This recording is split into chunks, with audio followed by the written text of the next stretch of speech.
Imagine sitting peacefully at your quiet cabin retreat when suddenly, Karen storms in, calling 911 on you. But here's the twist: when the police arrive, the officer doesn't arrest you, he salutes you and says, "Yes, Major General." What would you do in that moment? The cabin had always been my safe haven, a wooden retreat tucked deep into the forest, where the sound of rustling leaves replaced the chaos of the city. It was where I came to escape, to think, and to remember my years of service that I rarely spoke about. To most people, I was just another middle-aged man enjoying a rustic getaway. But little did Karen know, there was more to me than met the eye. That afternoon, I was sitting on the porch, sipping hot coffee while watching the sun dip behind the pine trees. Birds chirped, squirrels scattered about, it was perfect serenity. Suddenly, I heard the crunch of hurried footsteps on the gravel path. When I looked up, there she was, Karen. Her face was red, her expression twisted with outrage. Behind her was her teenage son, wide-eyed and pointing directly at me as if I had committed some terrible crime. Karen marched forward, arms flailing dramatically. "What are you doing here? This cabin doesn't belong to you," she shrieked. I calmly set my cup down. "Ma'am, I think you're mistaken. This is my property. I've owned it for years." But Karen wasn't listening.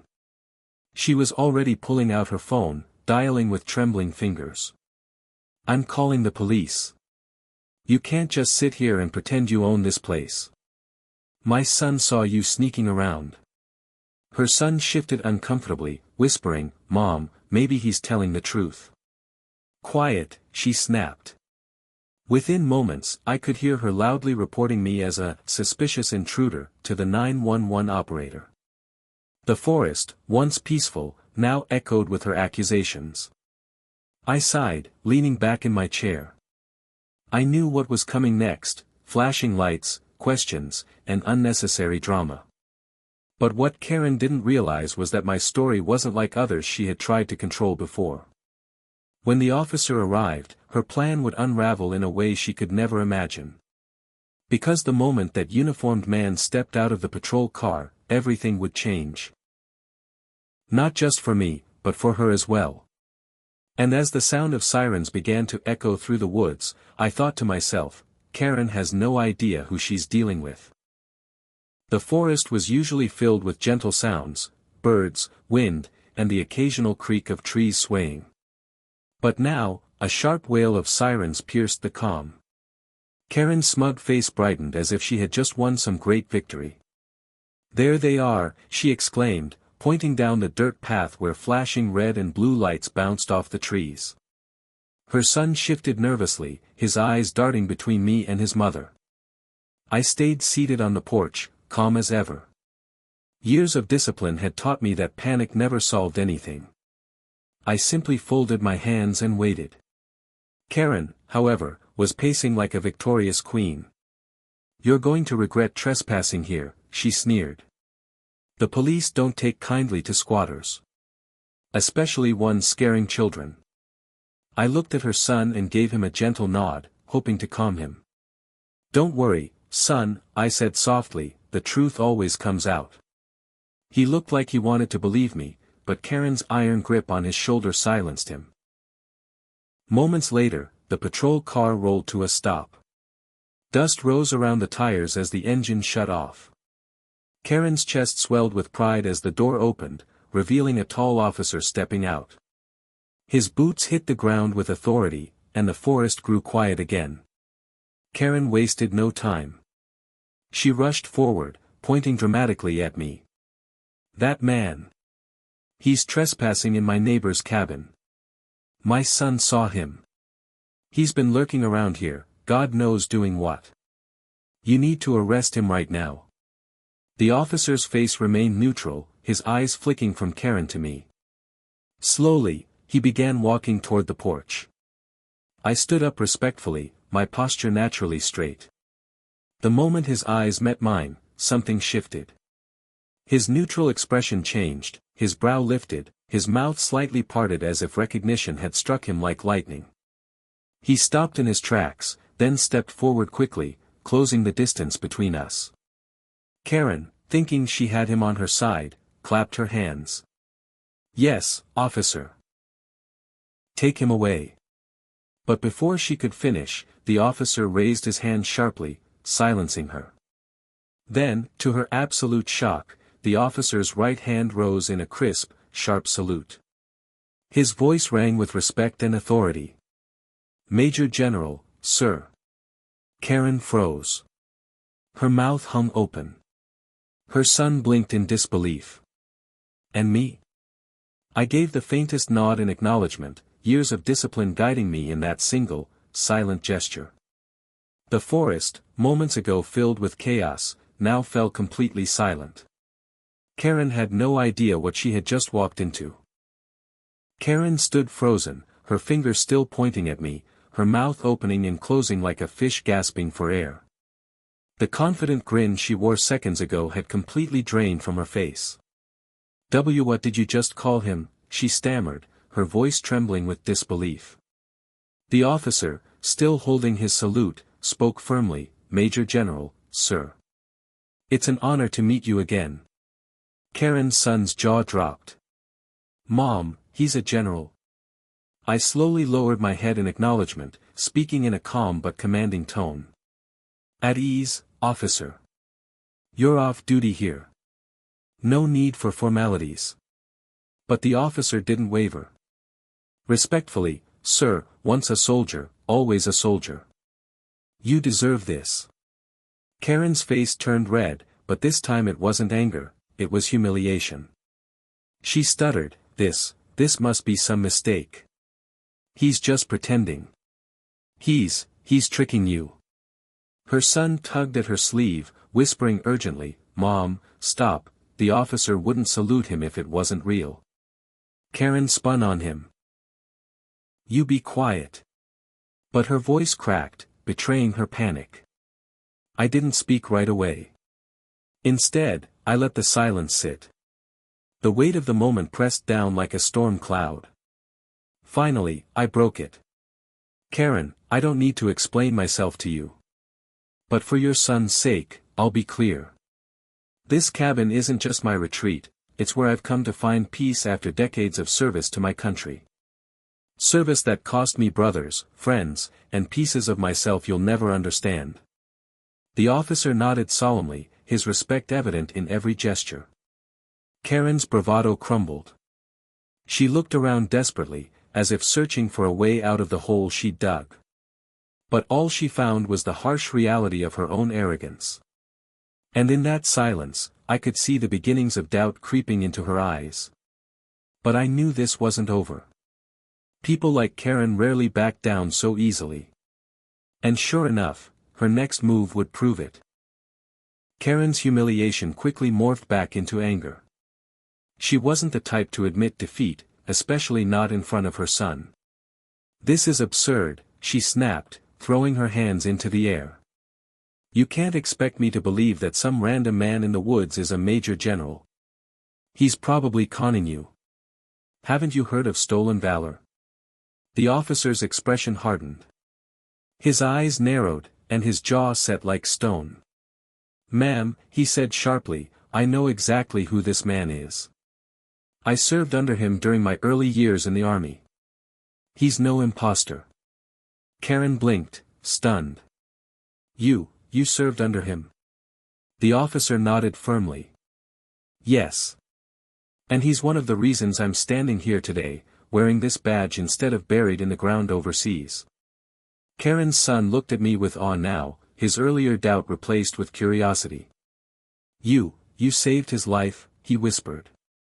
I didn't answer. Some stories weren't meant for casual conversation, especially not as weapons in arguments with people like Karen. But the silence itself was enough. Karen, feeling her control slip, puffed out her chest and said, "Well, I don't care who he is. General or not, he's making me uncomfortable. My son and I have every right to call the police if we feel unsafe." The officer frowned. "Ma'am, you're the one trespassing. This cabin belongs to him. You had no business accusing him without cause." Her face went pale. For the first time, Karen realized she wasn't winning. Still, she crossed her arms stubbornly. I just wanted to protect my community. People talk, you know. We can't have strangers lurking around cabins like this. It sets a bad example. Her son groaned quietly, embarrassed. The officer turned back to me. Sir, with your permission, I'd like to handle this. I nodded slowly. Do what you think is right, officer. Karen's eyes widened. Handle this? What do you mean handle this? I didn't do anything wrong. But deep down, she knew she had just made a mistake that would follow her longer than she ever imagined. Karen's confidence was unraveling, but her pride kept her standing tall. She scoffed and shook her head, refusing to accept the reality in front of her. Handle this, she repeated mockingly. Oh, please. What are you going to do? Arrest me for being cautious? For being a good mother? The officer's voice dropped an octave, carrying the kind of weight that silences entire rooms. No, ma'am. I'm warning you, for filing a false report, for trespassing on private property, and for wasting law enforcement resources. Karen's eyes widened, but she quickly tried to recover. False report? I was protecting my son. I didn't know this man was, whatever you say he is. The officer gestured toward me respectfully. Major General or not, you accused him of a crime without evidence. You dragged your son into this. And you wasted emergency services. Her son lowered his gaze, his cheeks burning with embarrassment. He whispered, Mom, maybe we should just go. But Karen snapped, No. We're not leaving until this is sorted out. I won't let some stranger intimidate me in front of my child. That's when I finally spoke again. My tone was calm, but the edge in my voice made even Karen pause. You're not intimidated by me, Karen. You're intimidated by the truth. And the truth is, you made a mistake tonight. Instead of apologizing, you doubled down. That's not strength, that's fear. The forest air grew heavier with silence. Even the officer looked at me, his respect deepening as if he understood the layers behind my words. Karen fumbled, her eyes darting between me and the officer. This is ridiculous. You can't seriously be taking his side.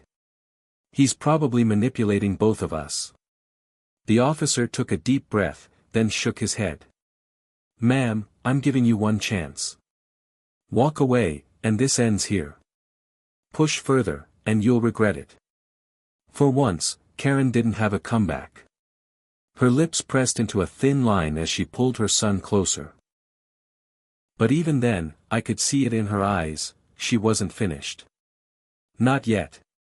And that's what worried me most.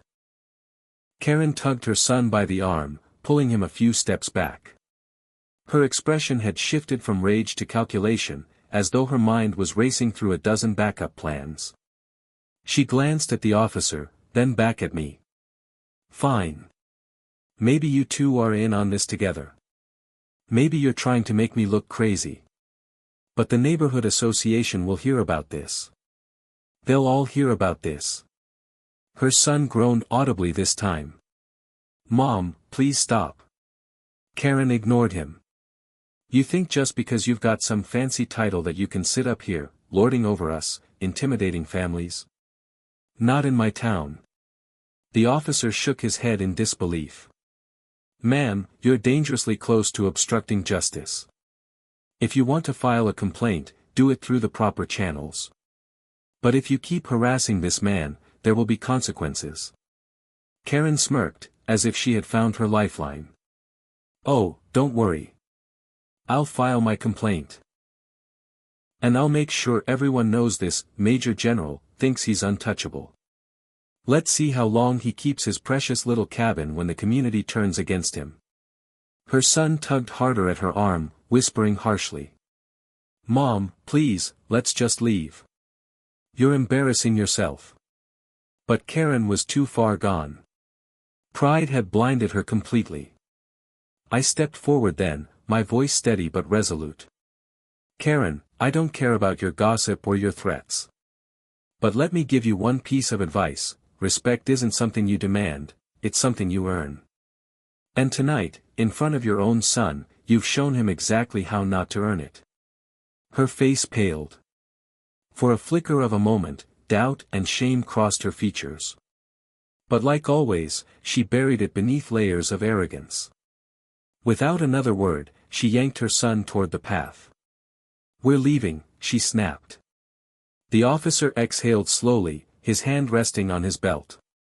"Good choice, ma'am." But as Karen stormed away, dragging her reluctant son behind her, I couldn't shake the feeling that this wasn't the end. Her pride had taken a hit tonight, but people like her rarely walked away quietly. And the real storm, I knew, was still coming. The days following the incident at the cabin were strangely quiet. Karen hadn't returned, and for a while, I thought perhaps she had finally decided to let it go. But deep down, I knew better. Karen wasn't the type to admit defeat, she was the type to regroup, to find another way to claw back control. And sure enough, by the end of the week, the whispers began. When I stopped by the small grocery store in town, I noticed people staring a little longer than usual. Conversations hushed as I walked past. A few even gave me that wary, questioning look, as though I had something to hide. It didn't take long to figure out why. Karen had begun her campaign. She was telling anyone who would listen that I was a fraud. According to her, I was some washed-up man pretending to be a decorated general, living in a cabin that wasn't really mine. The more dramatic the lie, the faster it spread. At the hardware store, I overheard two men whispering, "They say he tricked the police into saluting him." Can you believe that? At the cafe, another woman murmured, "Karen said he's unstable, dangerous even." Imagine living near someone like that. I wanted to laugh at the absurdity, but it wasn't funny. Rumors had a way of infecting minds, spreading faster than truth. And while I had endured far worse on battlefields, there was something particularly cruel about being torn down in your own hometown. I kept my composure, but inside, I felt the sting. I had sacrificed years of my life, lost comrades, carried burdens few could imagine, all for a country I loved. And now? Now I was painted as a fraud in the very community where I had sought peace. The hardest part wasn't the stairs, it was knowing Karen's son had watched it all unfold. He had seen her lies, her arrogance, her inability to admit fault. And I wondered what kind of lesson that left him with. But one thing I knew for sure, I wasn't going to let Karen win. The truth always finds its way to the light. And I had every intention of making sure it did. It was a Saturday morning when I heard the crunch of gravel outside the cabin. For a moment, I thought Karen had returned for another round. But when I stepped onto the porch, it wasn't her. It was the officer. He got out of his patrol car, carrying a calm but serious look on his face. He gave me a respectful nod. "Sir. Mind if I come in?" I gestured toward the porch chairs. "Of course. Sit." He settled into the chair beside me, removing his hat and resting it on his knee. "I wanted to check in. Things have been noisy in town lately." "About you?" I sighed. "Karen's been busy." He nodded grimly. "She's spreading rumors like wildfire. Some folks are starting to believe them. And while most people don't care, a few are asking questions. The kind of questions that could cause problems." I stayed silent, waiting for him to continue. He leaned forward. "Look, sir, I know the truth. I served under you. You don't need to prove anything to me. But the community? They don't know your story. And Karen's making sure they only hear hers." I considered his words carefully. I had never been one to boast about my service. My medals, my scars, my memories, they weren't trophies for display. They were reminders of sacrifices made. But now? Now silence was being used against me. The officer glanced at me. If you want, I can speak up. Share what I know. People will listen. I shook my head gently. No. This isn't your battle. It's mine. He hesitated, then nodded with respect. Understood. But if you need me, you call. I won't let her drag your name through the mud.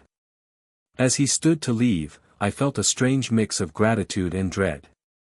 Gratitude for his loyalty, but dread for what I knew was coming. Karen wasn't just gossiping. She was laying the groundwork for something bigger. And soon, she'd make her boldest move yet. The community hall buzzed with chatter that evening. Once a month, locals gathered there to discuss neighborhood concerns, everything from road repairs to social events. I rarely attended, preferring the solitude of my cabin. But after hearing whispers about Karen's stories spreading there, I knew I couldn't stay silent any longer. When I walked through the doors, heads turned. Conversations quieted, and a few people shifted uncomfortably in their seats. I felt the weight of their stares, but I kept my posture steady, shoulders back, just as I had done in uniform. Karen was already there, sitting in the front row with her son. The boy's eyes lit up when he saw me, but Karen quickly placed a hand on his shoulder, holding him back. Her glare was sharp enough to cut glass. The meeting began as usual, updates on the park, a brief discussion about upcoming events. But then, Karen raised her hand. I have a matter of concern, she announced loudly, ensuring all eyes were on her. She stood, her voice dripping with self-righteousness. We have a man living among us who claims to be something he is not. A man who tricked law enforcement, who sits in a cabin he has no right to claim. A man dangerous enough that I had to call 911. Murmurs rippled through the crowd. Some nodded, others frowned, unsure of what to believe. I remained seated, watching silently. Karen thrived on attention, and the longer I let her speak, the more tangled her web became. Her son squirmed beside her, whispering, "Mom, please don't," but she ignored him. Finally, I rose to my feet. The room hushed. Karen is right about one thing, I began. I am not who she believes me to be. I am not a stranger. I am not a fraud. I am not dangerous. I paused, letting the silence carry. I am a retired Major General of the United States Army. And this cabin you see as suspicious? It is my home. My refuge. A place where I came after giving 30 years of my life in service. Gasps spread across the room. Karen's confident smirk faltered. And for the first time, the tide began to shift. Karen tried to laugh it off. Oh, please. Anyone can say they're a general. Where's the proof? Do you expect us to just take your word for it? Before I could answer, a familiar voice rose from the back of the room. I can vouch for him. All eyes turned as the officer stepped forward, his uniform crisp under the fluorescent lights. He removed his hat, standing tall. My name is Officer Daniel Hayes. Before I wore this badge, I wore the uniform of a soldier. And this man, this Major General, was one of my commanding officers. He saved my unit on more than one occasion. If it weren't for him, I wouldn't be alive today. The room erupted in whispers. Some gasped. Others nodded in understanding. Karen's face drained of color. You can't be serious. This is some kind of setup. But Hayes continued, his voice unwavering. This isn't a setup. It's the truth. And if anyone here doubts his identity, I can personally provide documentation of his service record. Records that are public, verifiable, and undeniable. The murmurs grew louder now, and this time, they weren't in Karen's favor. A few people shot her sharp looks, clearly realizing her lies had gone too far. Karen's son lowered his head in shame, refusing to meet anyone's eyes. I spoke again, my voice calm. I never wanted recognition. My service wasn't for applause or status. But I won't stand by silently while my name, and my honor, are dragged through the mud. The crowd began nodding, many of them clearly moved. Karen tried to retort, but her voice faltered under the weight of the room's silence. For the first time, she didn't have an audience willing to believe her. But knowing Karen, I realized something chilling. She wasn't finished. And her next move wouldn't just be about words, it would be something far more dangerous. Karen tried to laugh it off. "Oh, please. Anyone can say they're a general. Where's the proof? Do you expect us to just take your word for it?" Before I could answer, a familiar voice rose from the back of the room. "I can vouch for him." All eyes turned as the officer stepped forward, his uniform crisp under the fluorescent lights.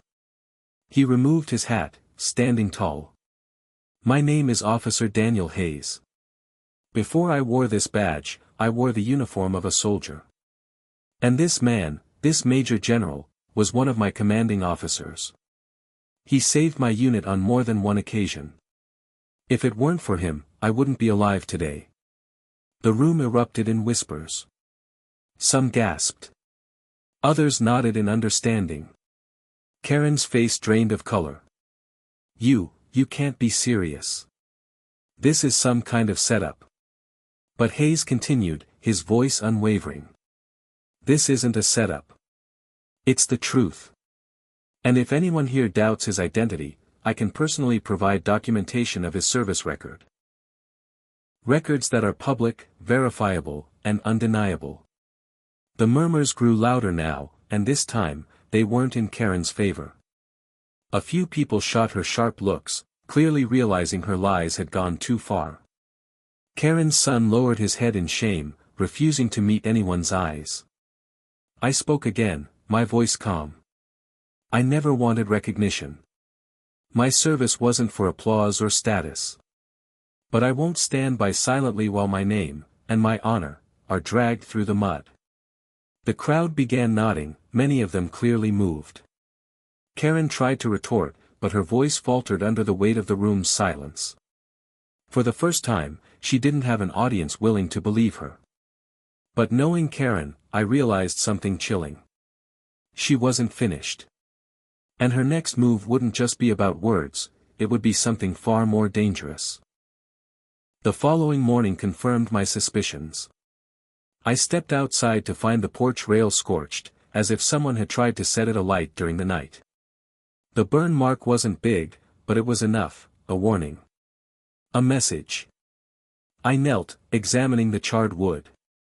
Whoever had done this wasn't skilled, they hadn't poured accelerant, hadn't tried to burn the entire cabin.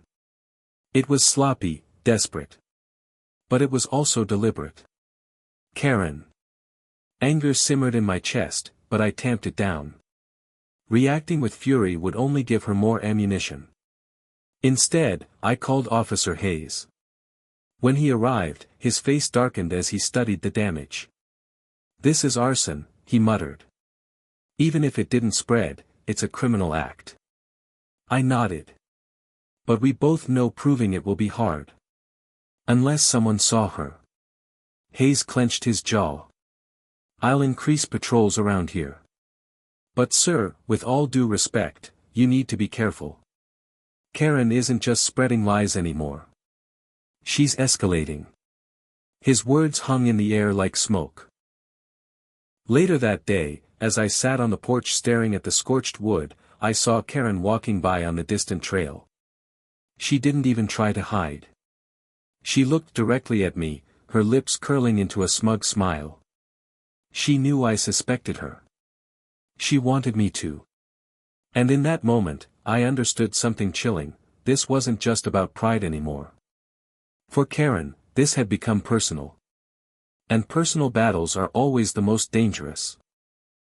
A few days after the sabotage attempt, I was splitting firewood behind the cabin when I heard soft footsteps approaching. This time, they weren't heavy and angry like Karen's. They were hesitant, almost timid. I turned to see her son standing at the edge of the clearing. He looked nervous, his hands shoved deep into his hoodie pockets, his eyes darting around as if afraid his mother would catch him. "Sir," he said quietly. I set the axe down and gave him a nod. What can I do for you, son? He shifted uncomfortably before speaking. I wanted to say I'm sorry. For what my mom's been doing. His words carried a weight no teenager should have to bear. I could see the conflict in his eyes, caught between loyalty to his mother and the truth he had witnessed. You don't need to apologize for her, I said gently. Her choices are her own. He shook his head. No, I do. Because I heard her. That night. She was the one who tried to burn your porch. For a moment, silence hung heavy in the air. You saw her? I asked. He nodded, guilt shadowing his face. I woke up and she wasn't home. I followed her. I saw what she did. I didn't stop her. I was too scared. I stepped closer, placing a hand on his shoulder. Son, the fact that you came here today means more than you know. You showed courage. And courage isn't about never being afraid, it's about facing fear and choosing what's right. His eyes filled with tears he tried to hide. I don't know what to do. She's my mom. But I don't want to be like her. I gave his shoulder a reassuring squeeze. You don't have to be. You get to choose who you become. Remember that. As he left, I felt both relief and sorrow. Relief that someone had finally seen the truth, and sorrow that a boy had to carry such a heavy burden. But what I didn't realize was that his confession would soon become the turning point in everything. That evening, I met Officer Hayes at the diner on the edge of town. The smell of coffee and fried bacon hung in the air as we sat across from each other in a corner booth. I relayed what Karen's son had told me. Hayes listened intently, his brow furrowing deeper with every word.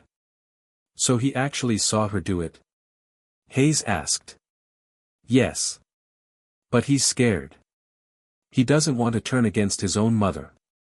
Hayes exhaled, rubbing a hand over his jaw. That puts us in a tough spot. Without his statement, it's his word against hers. And Karen's the type who'll twist any accusation into another performance. I nodded. I don't want to drag the boy into this. He's already torn apart as it is. But if she escalates again. Hayes leaned closer, lowering his voice. Sir, I'll be honest. If it were anyone else, I'd say we wait it out. But with Karen, she's unpredictable. And now that her son's caught in the middle, she's more dangerous than ever. Desperation makes people reckless. The weight of his words sank in. I had faced enemy combatants in foreign lands, but there was something uniquely unsettling about this domestic battlefield, a war waged with lies, pride, and stubbornness. Hayes continued. I'll keep a closer eye on her. If she slips up again, I'll make sure we have what we need to stop her. But until then, watch your back. I gave him a firm nod. I've been doing that my whole life.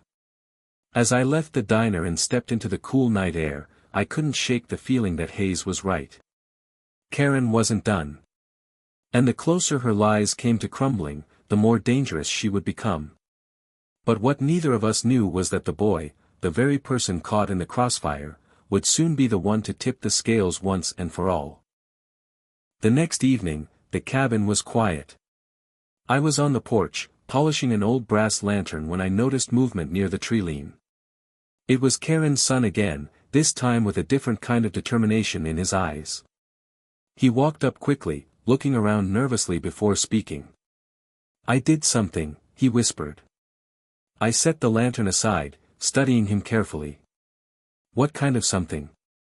From his hoodie pocket, he pulled out a small phone and pressed play. At first, all I heard was Karen's shrill voice, they'll never believe him. He thinks just because he's some big-shot military man, he can scare me. But I'll make sure everyone in this town sees him as the fraud he is. Then came her laugh, cold, bitter, and sharp. The recording continued with her muttering about finishing what she started, and burning him out if she had to. When the audio ended, the boy looked up at me, fear and hope battling in his expression. I recorded it last night when she was ranting. Is this enough? I took a deep breath. This was it, the kind of evidence Hayes had been waiting for. Proof of intent, proof of malice. Proof of danger. You've done something very brave, I told him firmly. This could protect not just me, but you too. Tears welled in his eyes. I don't want her to go to jail. She's still my mom. I placed a steady hand on his shoulder. I know. And this isn't about punishing her, it's about keeping people safe. Maybe even saving her from herself. He nodded, swallowing hard.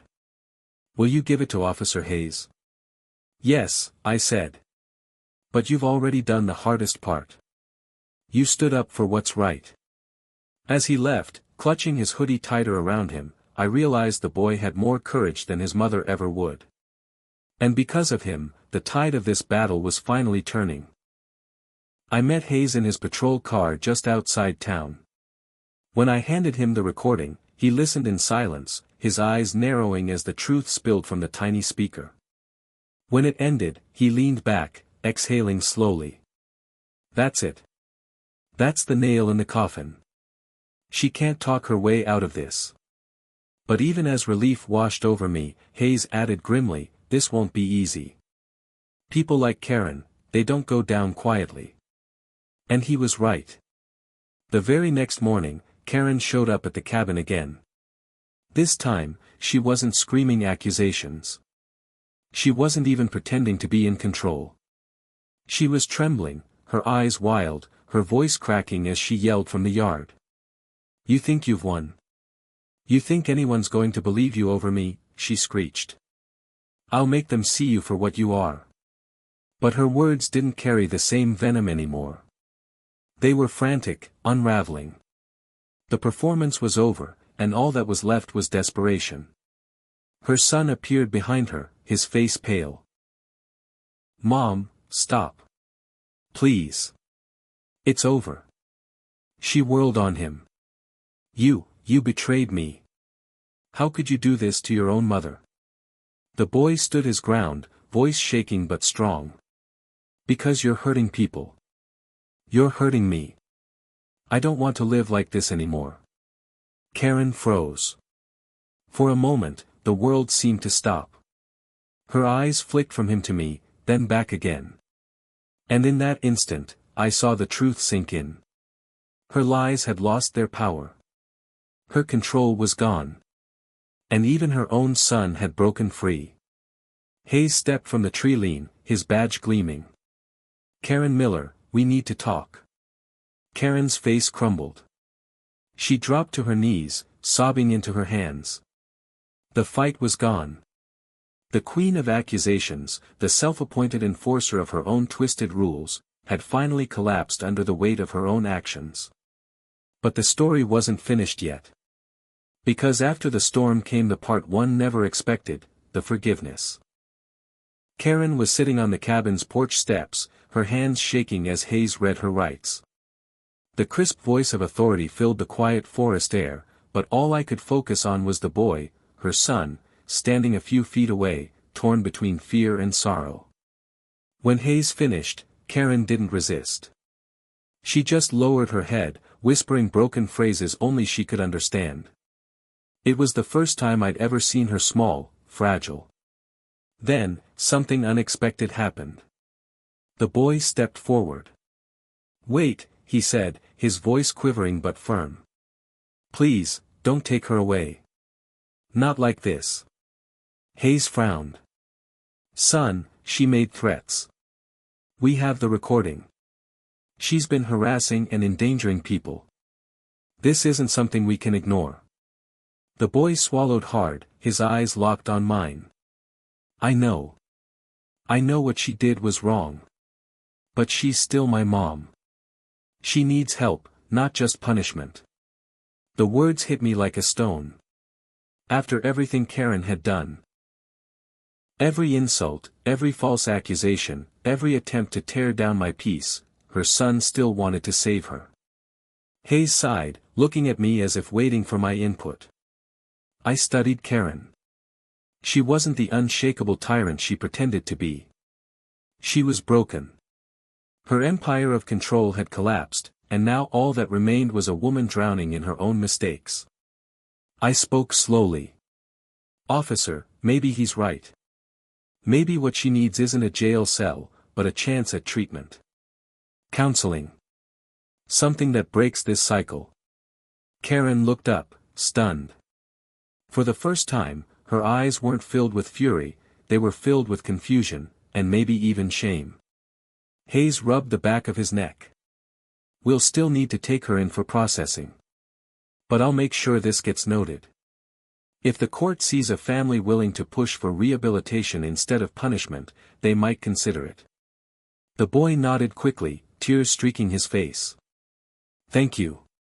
Thank you so much. Karen whispered something then, her voice barely audible. I didn't mean for it to go this far. It wasn't forgiveness. But it was the first step towards something different. And that was enough, for now. The days that followed were strange. For the first time in weeks, the cabin was silent. No pounding on the door. No shouting from the yard. No false police reports. Karen was in custody, awaiting her first hearing. Hayes had promised to push for a psychiatric evaluation alongside the charges. And her son, well, he was placed temporarily with an aunt in town. I went about my routines in the cabin, chopping wood, fixing small things around the property, tending to the garden Margaret and I had once planted together.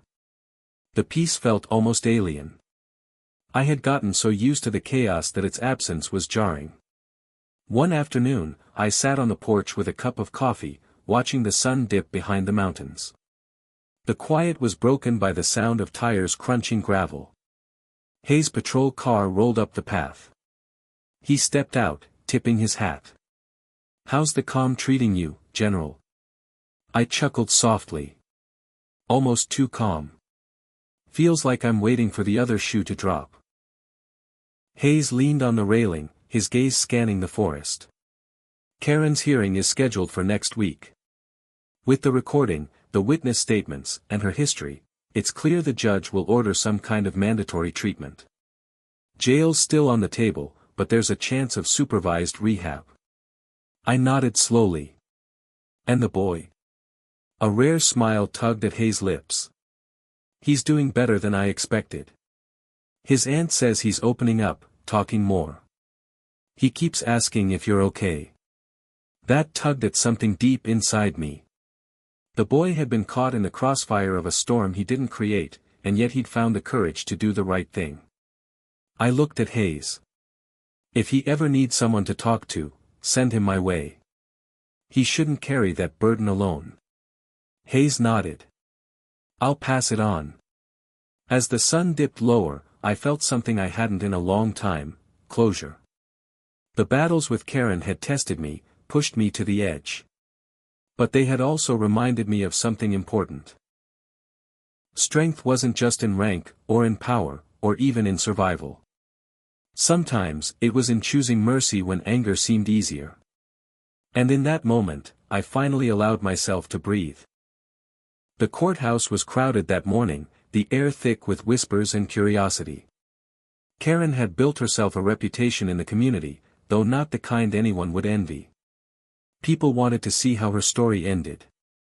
I sat quietly near the back, not in uniform this time, but still carrying the presence of my years in service. Hayes entered a few moments later, giving me a respectful nod before taking his place at the witness bench.